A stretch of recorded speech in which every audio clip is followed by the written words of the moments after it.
Hello, my name is Nell, and I have things to say about disability, chronic illness, and mental health. I live with all of these things, and in my videos on my channel, I talk about them, as messy as they can be sometimes. I talk about them partly to reach out to other people who are familiar with these struggles and to let them know that they are not doing this alone, but also to reach out to people who have no idea what this life is like and to hopefully help them learn a little bit about what we're going through. If that sounds like something that interests you, I would love it if you would subscribe to this channel. Come back every Wednesday when I upload new videos. Let me know what you think of my videos in the comments section, and if you know of somebody who might benefit from one of my videos, then please feel free to share it with them. Today I want to talk about how the NDIS and living with the NDIS is a lot like running a small business, and it's not exactly what I signed up for. I've been receiving NDIS support and funding for about 5 years now. I receive support in my home. For a long time, I received support morning and evening. And it's interesting, when I signed up for the NDIS, I was told that if I wanted to micromanage the NDIS, then I should be self-managed with my funds. That would mean that I would be handling invoices, I would be handling all the paperwork. It would be like running a small business. If I didn't want that stress, I could be plan managed, where somebody else handled all of that side of things, all of the business side of things, and I could just sort of sit back and let the care happen as it happened. So I chose that option. I didn't want to run a small business. I'm not capable of that. I'm on the disability pension because I'm not capable of having a job like that. I can't handle it with my fatigue, with my stress capacity. I can't handle that. And yet, here I am receiving NDIS support and feeling like I am head of HR at Nell Industries. And it's a bloody hard job. It's a bloody hard job. It's ridiculous. Because I have to deal with all the micromanaging stuff that I really can't pass on to the organizations because they have too much to deal with. The head of the local organizations are dealing with dozens and dozens and dozens of clients. So when worker A forgets to do A, B, or C in my home, I can't call my contact at the organization to say, so-and-so forgot to do this, can you let them know? I can't do that. They don't have time for that. That's not what they're there for. So I have to then write a note so that I can tell worker A what they did or didn't do, so that then when they're next on, because I don't have the same workers every day, I can let them know what they did or didn't do. And then when I have a new worker, I need to make sure that they're, learning the ropes. And so I need to make sure that whoever's training that new worker is actually doing it correctly. And so if I hear them say, this is where this goes, but it's not where that goes, I can step in and say, actually, this is where that goes. And then when that new worker is on next, if they've made a mistake, I need to correct them before a mistake becomes a habit. And then there was one time when I had a cleaner who was turning up late often. No, leaving late often. I thought, this is bizarre. This isn't okay. She wasn't letting me know. So I called her boss, and he said that he'd speak to her about it. And the next time she arrived, he clearly hadn't spoken to her about it. So I had to speak to her about it because her boss wasn't doing it.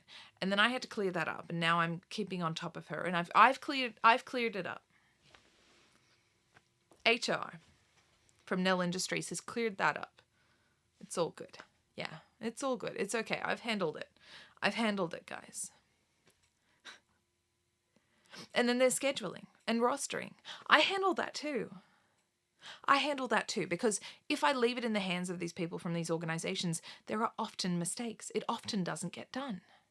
So if I need shift changes, but I just email the person who is, handling things, it goes on their desk with dozens and dozens of other requests. So I call scheduling myself and I sort that out. I also talk to my workers about things, and I'll say, hey, are you free for this shift because I need this shift filled, or I need this shift change? Are you good with that? And then I sort it out with them, and then I call scheduling. And then sometimes there are mistakes in scheduling. So I fixed that too. Because if I leave it in the hands of somebody else, it won't get done. And if it doesn't get done, I'm at risk of not having support. So what else am I meant to do?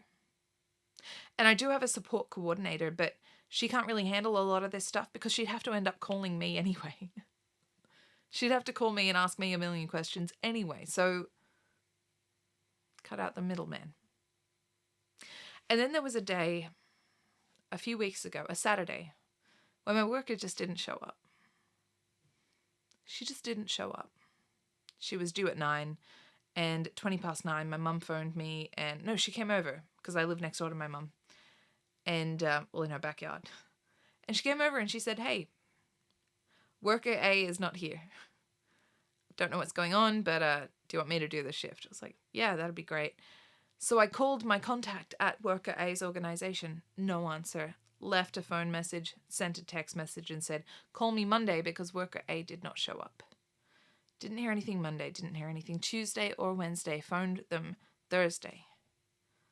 No answer, left a message. They called me back.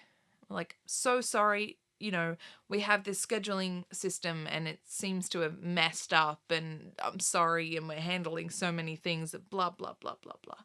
And I said, "Okay, whatever. What is the protocol for if something goes wrong on a weekend? Who do I call? Who do I call who will answer on a weekend?" And he said,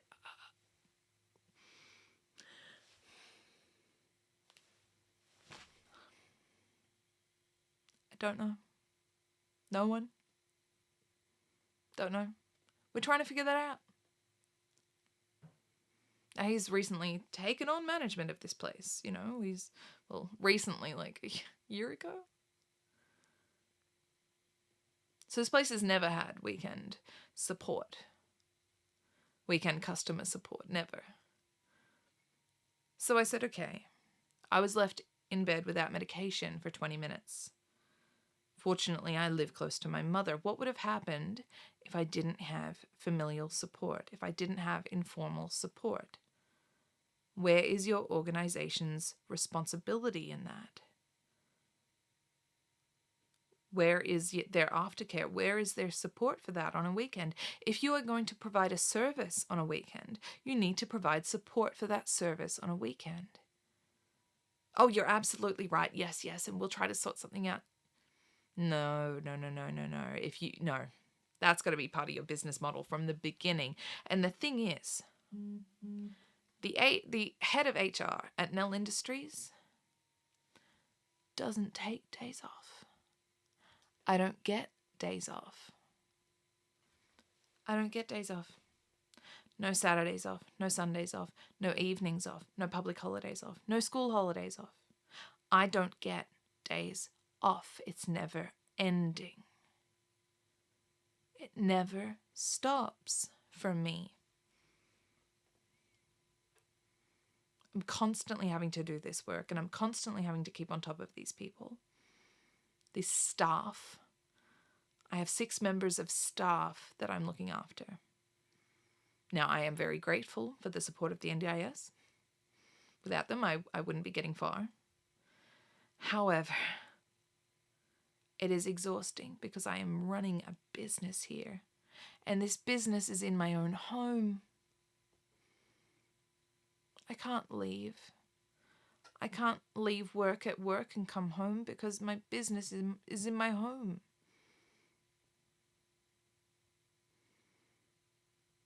And I don't get time off.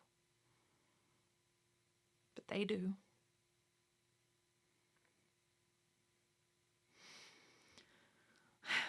That's all for this one. Thank you for watching. Bless.